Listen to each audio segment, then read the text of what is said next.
Elle est la plus jeune dans le gouvernement de François Fillon. À 39 ans, Valérie Pécresse est nommée ministre de l'Enseignement supérieur et de la Recherche. Elle hérite d'un dossier sensible puisqu'elle va conduire la réforme sur l'autonomie des universités promise par le chef de l'État. Claudine Gilbert et Jean-Jacques Buty ont suivi la ministre pour cette première journée. La ministre de l'Enseignement supérieur entre en scène. 2 heures après sa nomination, Valérie Pécresse arrive rue de Grenelle pour la passation de pouvoir. Il lui faut désormais peser chacun de ses mots. Je crois que François Fillon et Nicolas Sarkozy, moi je recommence tout.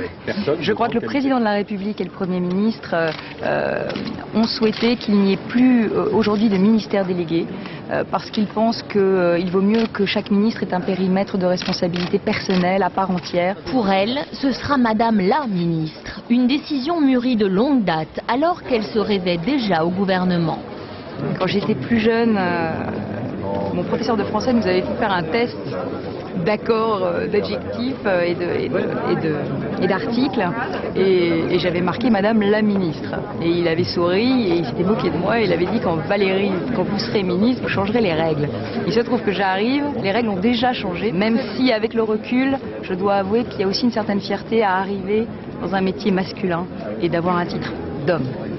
Ambition affichée sans détour, notamment amener 1 jeune sur 2 au niveau de la licence et lancer l'autonomie des universités. Mais pour l'instant, Valérie Pécresse, députée des Yvelines, s'offre une escapade dans son fief. Un grand merci à titre personnel parce que depuis toujours vous me soutenez et c'est grâce à vous qu'on a gagné en 2002.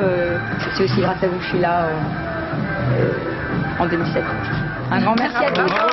Entre la ministre et ses électeurs, la reconnaissance est réciproque. Comme on la connaît, elle est tellement en contact de nous et des élus, des gens de sa circonscription. Elle est tout le temps là quand on a besoin d'elle, donc elle sera énormément en contact des gens. De ce côté-là, je ne fais aucun souci. La voici à l'Élysée pour son premier conseil des ministres.